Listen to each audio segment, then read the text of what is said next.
Saint-Prosper. Nous avons le plaisir d'interviewer M. Roméo Gagnon durant Saint-Antoine.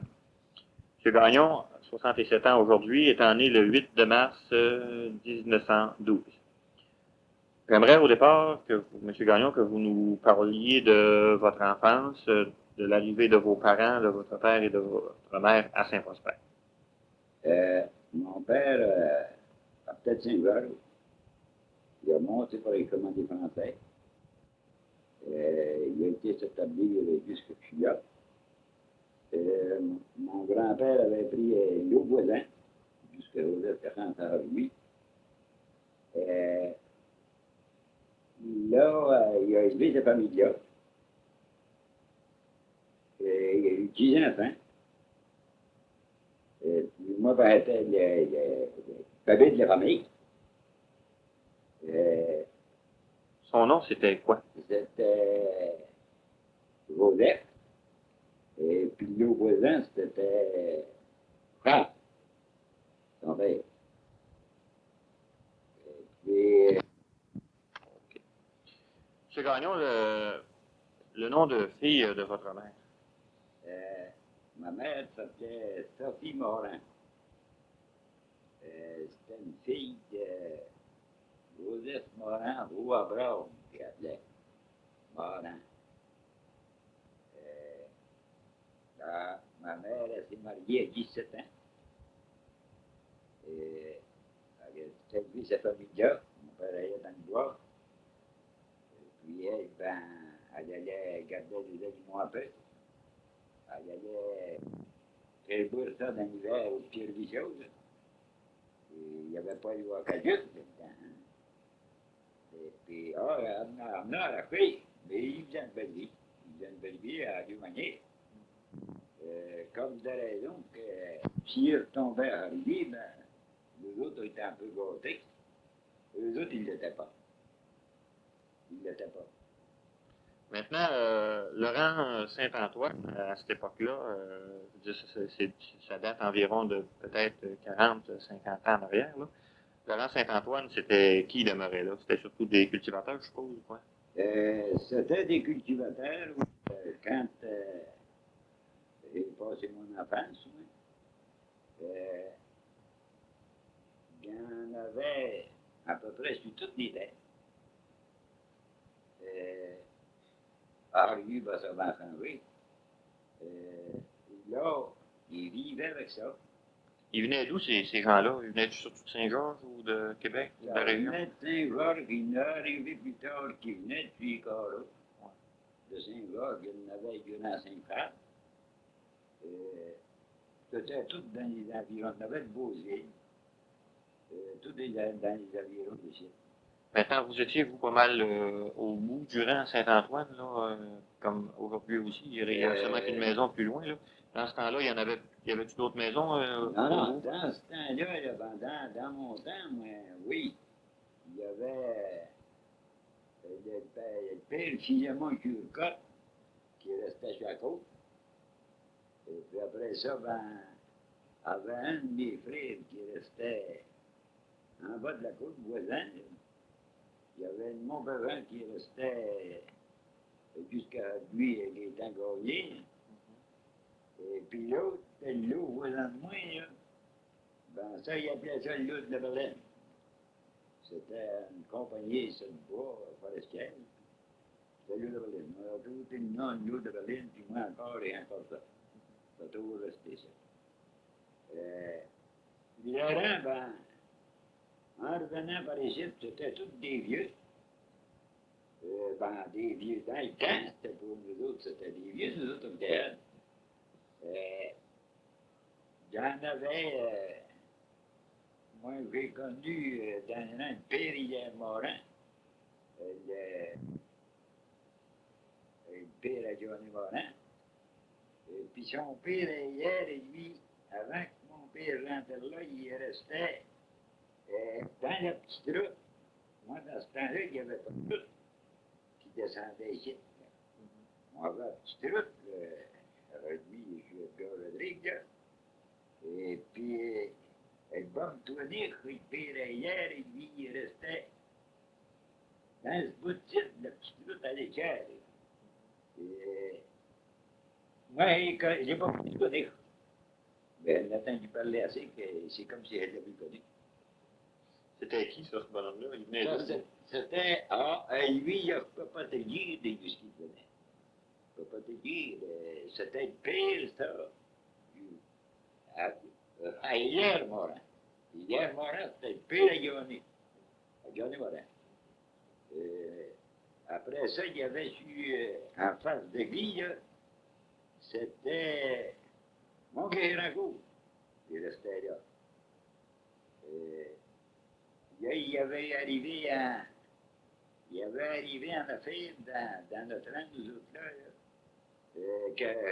on dirait que je me rappelle, mais je ne me rappelle pas parce que c'était avant mon temps. Il y avait un petit gars dans le Nord Rancourt, avait tué un nommé Rainville dans je ne sais pas, Rainville, qui faisait faire, je ne sais pas. Le petit gars, il avait été guetté, il est couvert. Dans ce temps-là, ben, on guettait ça, il est couvert n'importe quand. Et puis, quand il s'était venu, il avait arrêté, puisque le petit poids de Pouillan, c'était Joseph Army qui restait là, d'Orignon, d'accord? Et puis, quand il est arrivé, il doit te rappeler toute la grosse roche que j'ai entre Hérard et puis Laurier. Oui. Ben, Rainville était tué à roche. En passant, il y a un petit gars qui était tué. Le petit gars, il tire après le Marcel, lui, puis il pogne au gars. Puis Rainville a dit, tu m'as tué. Oh, ça a fini que ça a été un coup. Le petit gars vient. Oh, il y avait des affaires en arrière de ça qu'on ne connaissait pas. Crevant. C'est mort de même, quoi. Ça n'a pas été. Le gars, il n'a jamais été condamné. Oh, non, il n'a jamais été condamné, mais ça se trouvait un de mes cousins. Et puis elle l'a revu après ça. Mais il dit qu'il l'a trouvé sur le cœur. Mais l'autre avait une carabine. Ça fait que là, ben. C'est peut-être le premier qui. C'est ça. C'est ça. Dans les victimes de défense à ce moment-là. Ouais. Bon, c'est bien correct pour ça. On va changer de sujet. Maintenant, j'aimerais ça que vous me parliez de votre mariage, de la date, là, d'abord. Quelle date que vous vous êtes marié? Je suis marié, moi, le 14 de juin 1938. Je ne vais pas te voir ma femme pendant longtemps. J'ai été 9 mois, ça faisait quand je me suis marié, puis elle avait été 6 mois dans le bois. Ça fait que je n'ai pas tenu pendant longtemps là. Dans l'été, ben, mon père et ma mère étaient assez âgés. Ma mère pas trop capable. On a décidé de se marier. Vous aviez quel âge à ce moment-là? Elle avait 26 ans. Et puis, ma femme en avait 21. Elle, c'était une fille de monsieur. Pierre Laflamme, Père Campbell. Et là, Ça se passait comment, la journée des noces? la journée des noces, ça se passait. On se mariait comme de raison à l'église. Vers quelle heure c'était à ce moment-là? C'était d'avant-midi, ça. C'était à peu près vers 7 heures. Vers 7 heures. Ouais. Et puis là, on remonte après ça jusqu'à la fille. Et puis là, ben là, le dîner était là. Le dîner était là. Et là, ben mon Dieu Seigneur, on va de l'accordéon, on va être fun. C'était les invités qui étaient là, c'était les gens des rangs, les deux rangs impliqués, je veux dire, comme Ça, là, c'était le rang Saint-Louis puis le rang Saint-Antoine. Les parents puis les grands amis. Ouais. Et comme de raison, on ne pouvait pas en placer C'est ça. ben, avant dans les maisons privées. Et puis il y avait l'accordéon. Moi, je me rappelle quand on s'est marié, c'était Abdel Lacaisse. J'étais là avec sa femme. Et puis c'était Marianne qui jouait de l'accordéon. Et puis dans ce temps-là, ben, ça chantait. Ça dansait des guessins. Mais dans les grands danses, ben là, il fallait faire attention. Ça se faisait, mais pas partout. Mais on avait du fun pareil, on s'amusait. Et après ça, là, on pouvait après-midi passer. Ben là, on allait dîner, on allait souper sur des gars. Bon, c'était coutume dans le temps. C'était quelque chose. Maintenant, d'aller au souper chez vos parents, là, vous vous souvenez sans doute, c'est quel prêtre qui vous a marié? Puis c'était quelle journée? J'ai oublié de vous demander ça tout à l'heure. C'était-tu un lundi, un samedi ou... Si je ne me trompe pas, c'était à Morgy. Et puis c'était le curé Jean-Baptiste Leclerc. Puis vous aviez vu Nathan parler de lui. Moi, je l'ai connu comme ça. Qui nous ont liés. C'est lui qui nous a mariés. On s'est mariés, nous autres. Même matin, quand il a cause en frère à Louis à cause, tout d'abord. Et puis, dans cette semaine-là, il s'est marié pour moi, parce que dans cette semaine-là, on s'était marié cinq. Et puis, dans l'automne, le docteur Lindy s'est marié. Et puis, France, pas mal l'autre, puis Noré, pas mal l'autre. Bon, ça se marie en grand. Maintenant, c'était-tu la coutume aussi dans cette époque-là que le prêtre qui vous mariait, je veux dire, allait pas dans les familles, je veux dire, leur pas après la noce, là. Aujourd'hui, ça se fait un petit peu, là. Pas si dans ce temps-là, ça se Il fait. pouvait y aller devant des pièces. Et dans votre cas, ça s'est moi, pas je passé. l'avais. Vous l'avez pas vu Non. à votre Non. mariage, la journée des noces. OK. Là, vous me dites tout à l'heure, vous êtes, le soir, vous retourniez dans la famille de vos parents, quoi. C'était à peu près les mêmes personnes qui changeaient de place. Toutes les mêmes personnes qui changeaient de place. Changeaient de place. Puis ça continuait une partie de la soirée. Ça continuait une partie de la soirée. Mhm. Et puis, là, ben, après veiller, on se trouvait une maison pour y couper. Et vous, ça s'est fait où? Un peu. Moi, ça s'est fait. Et jusqu'à Fernand Pouillant, ça s'était surindé. Mon frère, il restait là, puis il avait été quaqueur. Ah bon. Vous avez donné sa place. Oui, il m'avait donné sa place. Puis le lendemain, ben là, il venait nous chercher. Je vois si vous étiez encore en vie. Encore en vie. Et puis pas trop magané. Puis il était tout organisé un peu, par exemple, comme à Rugby. Quand ils vont fêter la vie d'enterrement d'Anil dans Garton, Ouais. ils venaient nous chercher dans le tombeau. Ah. À ce temps-là. Et puis là, ils nous emmenaient. Mais on recommençait à nocer, là. Là, on noce encore pas revenu. Ça prenait un coup pas mal. Je veux dire, dans ce temps-là, il n'y avait pas tellement de bière. Je veux dire, c'était des produits qui étaient faits à la maison, surtout. Ah oui, il y avait des produits fabriqués. Il y avait de la bagasse complète. Et il y avait de la bière en petit collier. Et quand on était encore. C'était quelle sorte de bière dans le temps? Oh, c'était de la bière, ça, c'était fait ailleurs. Un peu doublon, puis on faisait fermenter ça. Des fois c'était buvable, des fois ça ne l'était pas, mais on a bu pareil. Le feeling était bon quand même. Le feeling était bon pareil. C'est bien correct, ça. Maintenant, vous avez eu combien d'enfants, M. Gagnon? Nous autres, ben moi, je n'en ai pas eu, ma femme en a eu 15. Vous avez sûrement participé. Et présentement, en date d'aujourd'hui, vous avez combien de petits-enfants? Aujourd'hui, on a 17 petits-enfants. Vous êtes sûrement être bien fier d'avoir une famille semblable. Oui, seulement qu'ils ne sont pas d'avance comme nous autres, parce qu'on aurait jusque là. Bon, ça va, ça, c'est un sujet bien intéressant. Dans un autre ordre d'idée, vous avez vu évoluer la paroisse au cours des années, je veux dire, au niveau de la municipalité, vous avez vu grossir ça, peut-être rapetisser à certains endroits. Il y a des rangs qui se sont vidés ou d'autres qui ont grossi pas mal, quoi. J'aimerais ça que vous me disiez comment c'était le village là, dans votre enfance. C'était comme superficie, c'était quoi? La paroisse dans le village, je me rappelle des sites, il y avait Élie Morance qui vivait. Il y avait le père Robert qui était en face. Puis il y avait une maison, ma grand-mère Gagnon est morte là, jusqu'à voisin de Billard, sur l'autre côté. Puis entre ça, ici, il y avait quelques maisons, pas beaucoup, en allant par chez nous. C'était évidemment un chemin de gravier pour aller au Grand Saint-Antoine. C'était toute la gravelle, puis vous autres, le moyen de transport à ce moment-là, c'était surtout le cheval. C'était le cheval.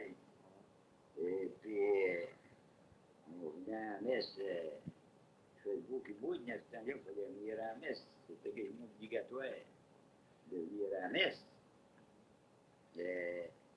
Puisque vous parlez de la messe, l'Église à ce moment-là avait une grosse influence sur les habitudes des gens. Là. Ben, l'Église, oui.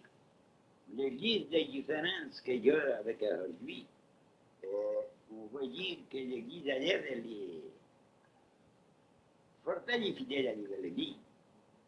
Aujourd'hui, ben, d'après moi, c'est viré de bord parce que c'est l'Église qui va vers les fidèles. Puis si c'était comme c'était dans le temps, là, ben, je sais pas. Ça pourrait être bien pire, pourrait être bien pire. Vous avez été, vous, durant toute votre vie, un grand amoureux de la chasse et de la pêche. Là. Vous avez fait bien des prouesses, aussi bien dans le bois que sur le bord des rivières. Vous avez sûrement une ou deux anecdotes à nous conter là-dessus.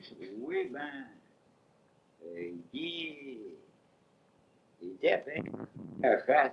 Dans ce temps-là, ben, la chasse avait une grosse famille. Et puis, il fallait lui nourrir de chaque manière. Les animaux, ben, on les gardait pour les vendre l'automne, ça avait triste. Et puis, ben, des fois, aller là, et à la chasse, ça m'arrivait de temps en temps. Et puis, là, ben, mon Dieu Seigneur, à force de faire ça, à un bon moment donné, ben, je prends. Et puis là, ben, Ils avaient pris pourquoi à ce moment-là? il m'avait pris pour du chevreuil. Il était dans le frilet, on va frilet, donc on commence à prendre du pic. Et puis là, ben, ça m'avait coûté 50 piastres. Et 50 piastres me faisait pas trop mal au cœur, mais c'est parce que mon nom est resté dans les archives à Québec, moi, un nom de braconnier. Puis là, ben, il venait me fouiller souvent. Mais là, ben, toi, pareil.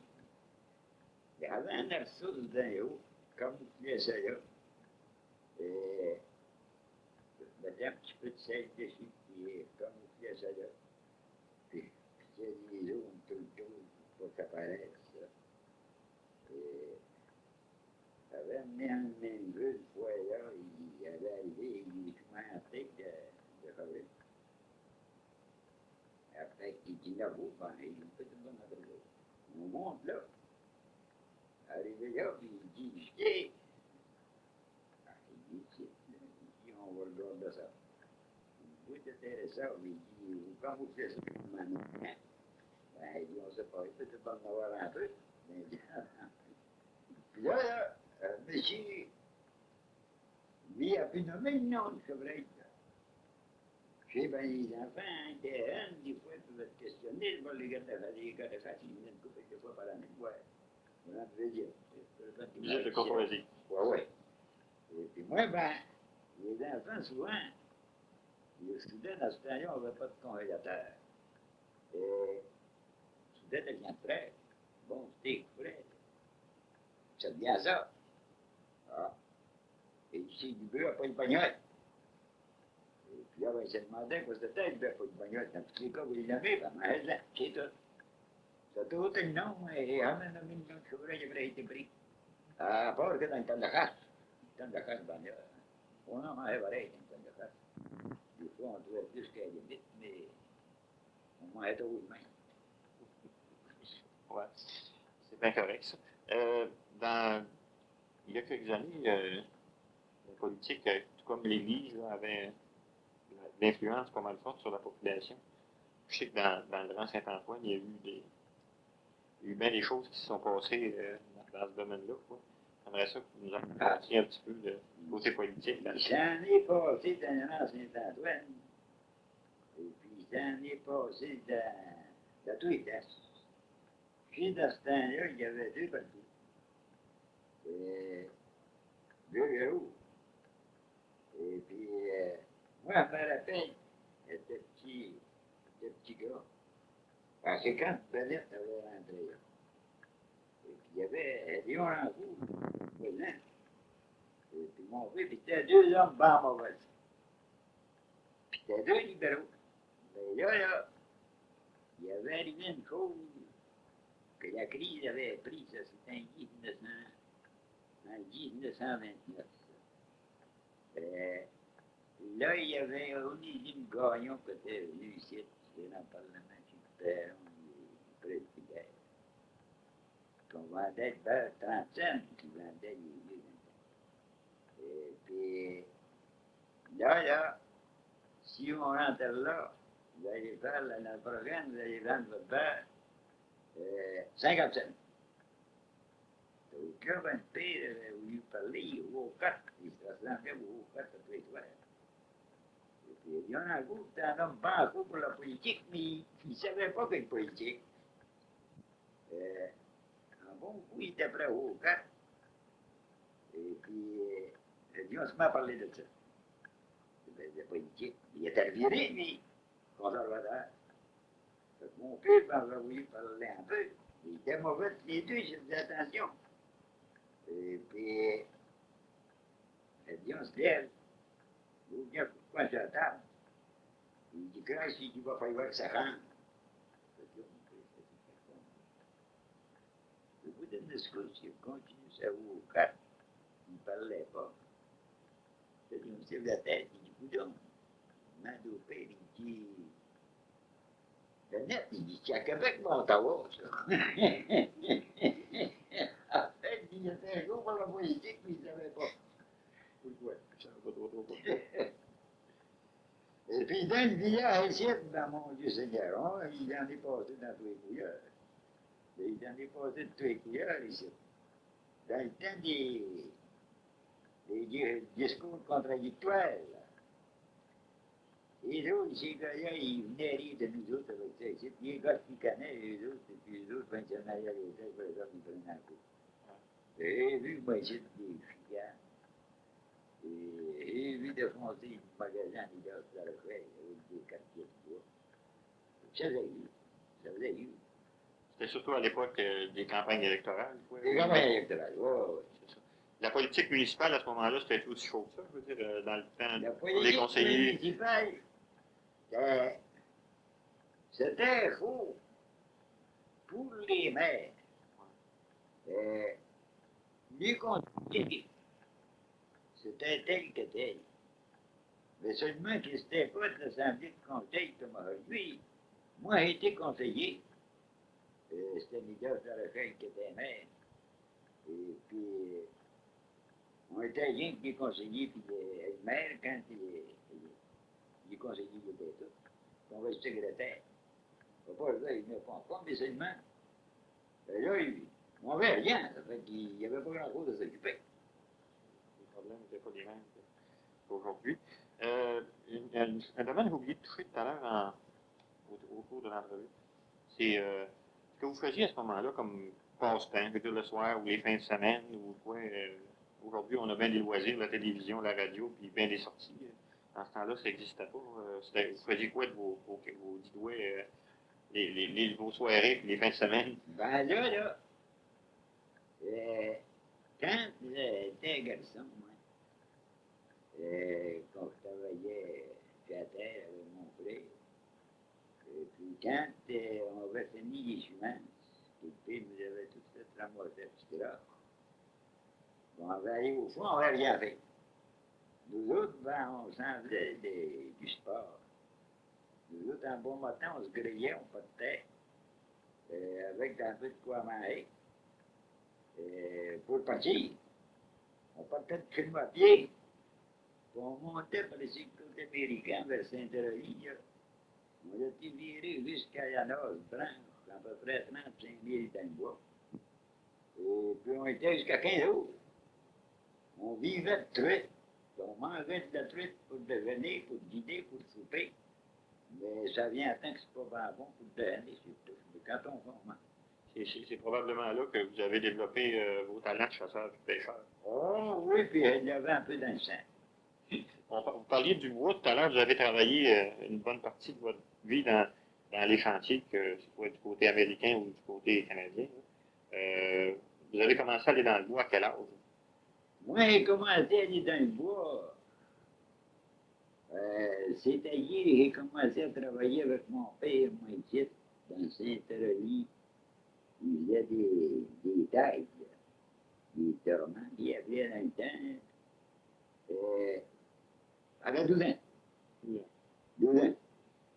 Et puis, on n'était pas vraiment capable, mon père était un homme robuste, puis il était capable. Brutal assez. Il y a des fois que j'étais obligé de m'en aller à la voiture, les soirs à 4 pattes. C'était fatigué de moi. Les soirs, quand on arrivait à la maison, pour nous voir, on se couche. On donnait qu'on se couche, on se couche. C'est ça. Les chantiers, ça se passait comment à ce moment-là? Quand vous êtes monté, vous vous souvenez sûrement de la première fois que vous êtes monté dans le bois, dans un chantier? Moi, la première fois que j'ai monté sur le côté américain, dans ce temps-là, il y avait des camps de bois-longs. Puis là, c'était tout un petit, pareil comme dans des micros, on dirait des pousseaux. Hein. C'était tout une filée, maintenant, on faisait ça des bêtes, c'était en bas, là, puis maintenant, et en haut. Puis là, ben, on était tous couchés côte à côte. Et puis, oh, c'était propre, il faut le dire vite, hein. Et là, on avait tout à peu près les bestioles qu'il pouvait y avoir. Tout, et ça. Et puis quand on sortait de là le printemps, ben, on était grillés. Ouais, on nous avait tués. Autant mes beaux. Les tournées dans le bois, justement, là, en bon français, les runs, ça durait assez longtemps. Vous partiez, je pense, à quelle époque, vous reveniez à quelle époque, justement? Dans ce temps-là, ça partait l'automne, à peu près dans septembre. Puis ben, ça dépend, on ne sortait pas souvent. Quand on montait dans le bois, ben, des fois, il fallait marquer 10-15 000, 12 000, à pied. Fait qu'avec nos pas de sac, ben là, on ne sortait pas les fins de semaine. Sur une tournée semblable là, de plusieurs mois, là, ça pouvait vous rapporter quoi, ça, en argent, dans le fond de vos poches? Ben moi, j'ai été 6 mois dans la BTB, fait des petits bijoux. J'avais 26 piastres par jour. Puis j'avais pas gaspillé trop. Malade.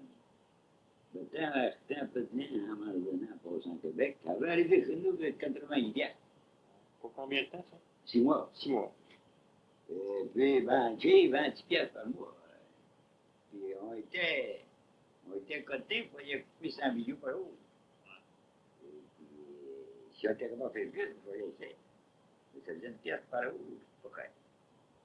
Puis l'année, ben, en 37, ben là, c'était la bonne année dans le temps de la crise. Là, c'était un run du mariage. Il est monté il y a encore 6 mois, là, au lac Saint-Jean. Là, on avait 2 pièces 25 puis 100 pieds de jeu. Là, j'avais arrivé avec 325 pièces. Bon, ben là, il était content. C'est là que vous avez décidé de vous marier, vous avez dit que je suis trop riche pour le faire. Et là, il a décidé qu'il avait de l'argent pour acheter des anneaux, on s'est mariés. Vous avez aussi, au travers de vos voyages dans les chantiers, vous avez gardé quelques animaux, je pense, tout le long d'une bonne partie de votre vie, là. Parce que pour nourrir d'abord votre famille, je pense. Vous en avez eu combien? Vous en avez eu pas mal, en avez-vous gardé tout le temps? Pas mal? Des animaux, ben, quand ma femme n'était pas capable de venir m'aider, je ne gardais pas vraiment des vaches. Il y avait 6 vaches qui étaient récupérées. Elle m'en avait assez après ma journée. Bon, il y a des fois, je vais aller à la pêche, mais il y a des fois, il fallait que je travaille. Après ça, ben, je gardais des animaux à bœuf un peu au travers de ça. Là, ben, quand la famille des enfants sont mis à nous aider, ben là, on a gardé jusqu'à 12 vaches. Mais moi, j'ai fait mon argent là. J'ai pas fait d'argent pour en avoir. Mais aider ma famille, c'était moins, pour le gros d'argent chez nous. Alors lui, ben, je peux pas.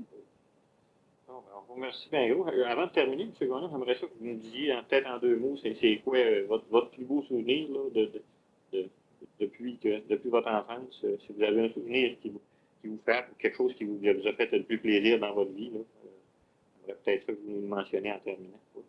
Ah, ben, des plaisirs, des plusieurs. Dans mon enfance, c'était beau. Mais c'est quand j'ai élevé ma famille, et puis que mes enfants étaient tous jeunes, qu'on se couchait le soir, puis qu'ils étaient tout coués. Chez là, on avait la paix, hein. Avec du trouble un peu. Mais pour savoir qu'on y va, quand on le dit, ça va pas être dur.